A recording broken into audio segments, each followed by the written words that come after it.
मैंने ओशो का एक कोट पढ़ा था कि तुम्हारा ईश्वर अगर डर पैदा करता है तो वो ईश्वर नहीं जेलर। अब जब मैं आपकी बात को सुन रहा हूं तो मुझे लगता है कि इस्लामिक विचारधारा से तो फिर तो काफी भिन्न है ओशो। इस्लामिक टीचिंग पर उन्होंने क्यों स्टेटमेंट नहीं दिए? इस बारे में कभी किसी ने कोई सवाल पूछे नहीं। क्या आज वाले कह देंगे कि वहां बोलने थोड़ा डर रहता है?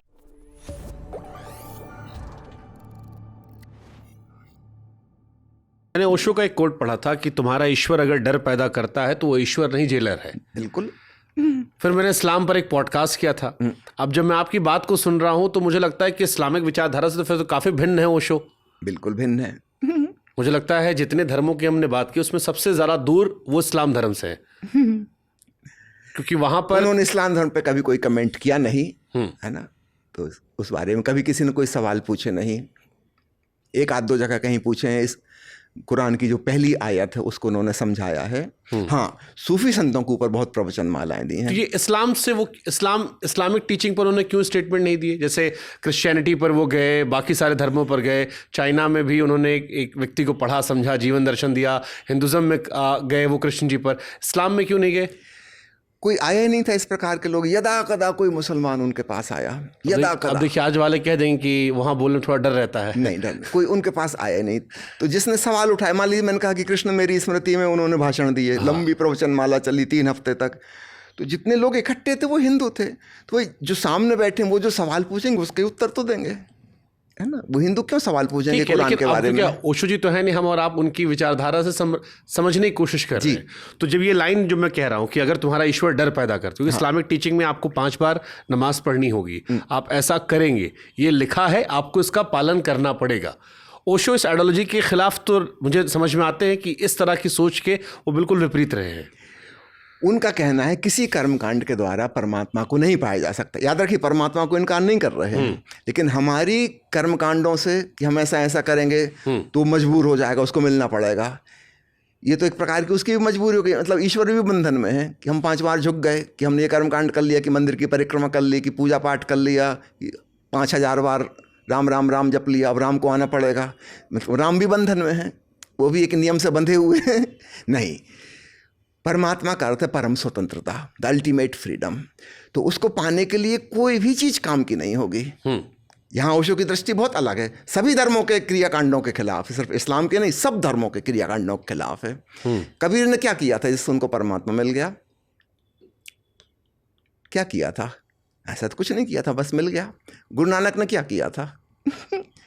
अचानक एक दिन पाया कि वो परमात्मामय हो गए। किया तो कुछ नहीं था। वो भी सब धर्मों के खिलाफ हैं, सब क्रियाकांडों के खिलाफ हैं, तीर्थ यात्राओं के खिलाफ हैं, मूर्ति पूजा के खिलाफ हैं। फिर उनको कैसे ये घटना घट गई? तो निश्चित रूप से हम जो सोचते हैं, हमने अपनी धारणा ईश्वर पे भी लगा दी कि वो भी किसी नियम कानून से बंधा हुआ है कि हम ऐसा ऐसा करेंगे तो उसको हमारे पास आना पड़ेगा। फिर तो ईश्वर भी गुलाम हो गया भक्त का। नहीं, ऐसा नहीं हो सकता। वह परम स्वतंत्रता है, और जब हम भी सब चीज़ों से जब स्वतंत्र हो जाएंगे तो हमारा मिलन हो जाएगा। कुछ समान गुण तो होना चाहिए मिलने के लिए। एक परम स्वतंत्र। तो फिर पूजा की जाए या कर्मकांड किया जाए ना किया जाए? जैसे क्रिश्चियंस चर्च जाते हैं, मुसलमान नमाज पढ़ने आते हैं, हम मंदिर जाते हैं, जल चढ़ाते हैं, हमारी अपनी सोच है। चलिए मैं आपसे एक सवाल पूछता हूँ, ईसा मसीह कौन से चर्च गए थे? आप मुझे बता दीजिए। उनको परमात्मा कैसे मिला? उनके फॉलोअर गए।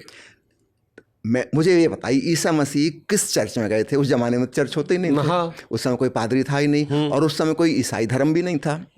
ये तो 300 साल बाद बना। ईसा मसीह के मरने के 300 साल बाद ईसाई धर्म बना।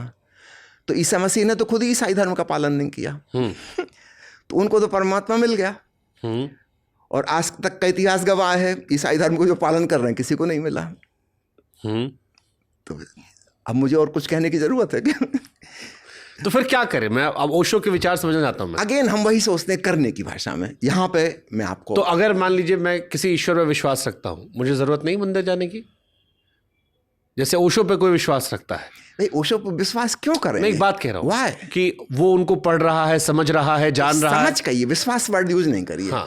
जब आप साइंस की कोई किताब पढ़ते हैं, फिजिक्स की या केमिस्ट्री की, आप विश्वास करते हैं क्या? आप समझते हैं। आपने गणित समझा, स्कूल में थे, आप टीचर ने समझाया कि ऐसा ऐसा ये गणित है ना, कि हम टीचर में विश्वास करते हैं। तो फिर ये क्या था जो उन्होंने कहा कि मैंने ईश्वर को नहीं देखा लेकिन एक शून्य देखा है जो सब कुछ से अधिक पूर्ण है? ये तो विश्वास ही हो गया ना।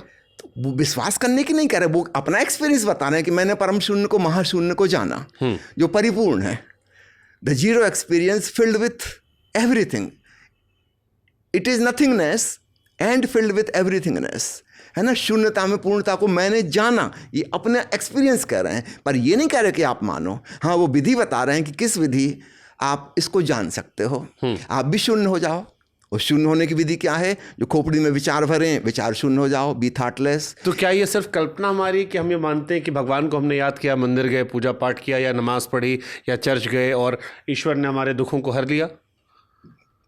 ओशो की नज़र में क्या है फिर? क्योंकि हमारी तो आस्था है। भाई, दुख देने वाला कौन था? किसने दुख दिया था?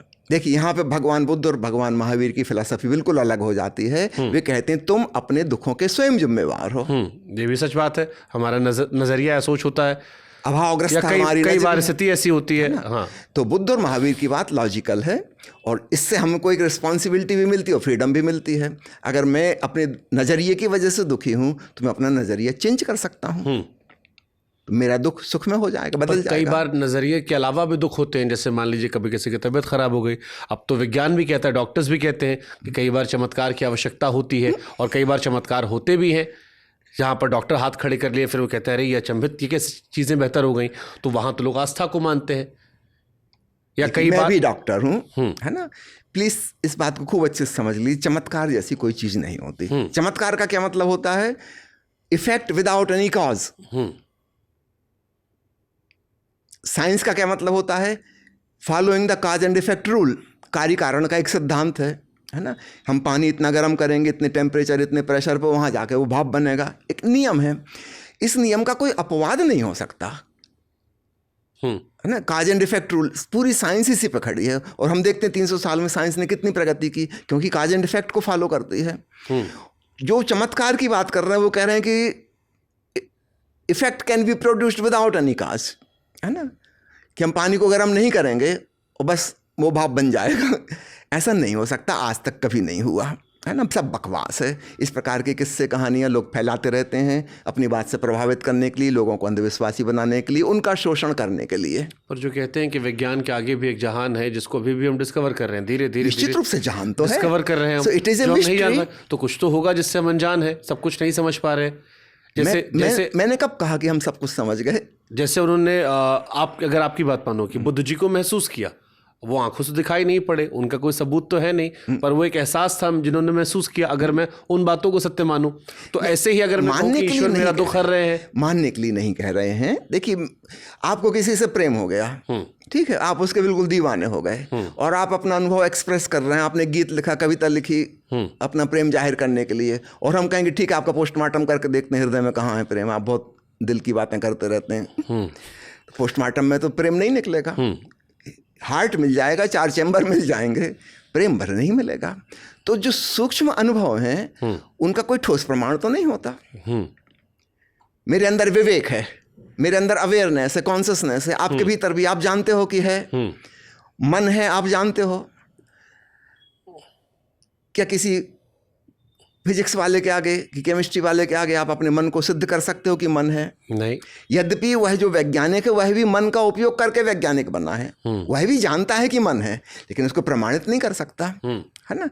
प्रेम है ठीक है ना। तो ठीक ऐसे ही आत्मिक अनुभव हैं, जब हम मेंटल एक्सपीरियंस को स्वीकार कर रहे हैं कि हैं, और उनका फिजिकल प्रमाण नहीं हो सकता। हम अपने इमोशनल एक्सपीरियंस को महसूस करते हैं, है ना, पर्सनली एक्सपीरियंस्ड। हमको किसी से सील मोहर लगवाने की ज़रूरत नहीं है। किसी नोटरी के पास जाके हम कहें कि मुझे प्रेम हो गया, इस पर सर्टिफिकेट बना के दे दो, कि इसका एफिडेविट करा दो। कौन कैसे एफिडेविट करेगा, उसको क्या पता। ठीक। ओशो जी ने ऐसे ही स्पिरिचुअल एक्सपीरियंस, बिल्कुल सही बात है, और वही हमारा अगला टॉपिक है। ओशो जी ने मेडिटेशन पर काफ़ी बातें की है जी, और उनका ये मानना था कि ध्यान मेरे अंदर ही था। अब उनका जो मेडिटेशन का हिसाब किताब है वो पुराने वालों से बड़ा अलग है। आमतौर पर साधना एक तपस्या होती थी, लेकिन ओशो की साधना मजेदार नजर आती है। क्या यही ओशो की सफलता का राज है? पहले मैं एक छोटी सी घटना सुना दूं आपको, फिर अपन इस बात पे आ जाएंगे। रविन्द्रनाथ टैगोर ने एक गीत लिखा है, उस गीत में एक छोटी सी कहानी है जिसमें वो कहते हैं कि भगवान बुद्ध जब बहुत प्रसिद्ध हो गए, वो अपने राजधानी भी आए हैं, जगह जगह जा रहे हैं अपना उपदेश देने के लिए, तो वहाँ उनकी पत्नी भी उनसे मिलने आती है और वो एक सवाल पूछती है कि आपने हजारों लोगों के हजारों सवालों का जवाब दिया, मेरा भी एक प्रश्न का उत्तर दीजिए। क्या आपने जंगल में जाके तपस्या करके जो पाया, क्या वो घर में महल में मौजूद नहीं था? और बुद्ध की आंखें नीचे झुकी रह जाती हैं, उत्तर नहीं देते। यहाँ रविन्द्रनाथ की गीत खत्म हो जाता है। तो रविन्द्रनाथ ने अपनी बात कह दी, बुद्ध को निरुत्तर खड़ा कर दिया। उत्तर तो मिल गया कि जिसको पाया परमात्मा को, वह तो सर्वव्यापी है। तो ऐसा थोड़ी कि घर में नहीं और मंदिर में है, कि शहर में नहीं और जंगल में है। और फिर आप गौर से देखिए, भगवान बुद्ध ने 6 साल घनघोर तपस्या की, जितने कष्ट दे सकते थे अपने आप को दे दिए। इस बीच में उन्होंने 99 गुरु बदले, जिसने जो बताया वही साधना की, और किसी से भी कुछ हासिल नहीं हुआ। गुरु बदलते गए, शायद यहाँ मिले कुछ, अंत में गुरु ही उनके हाथ जोड़ते, भैया अब तुम जाओ, तुम्हारी वजह से हमारी बदनामी होती है।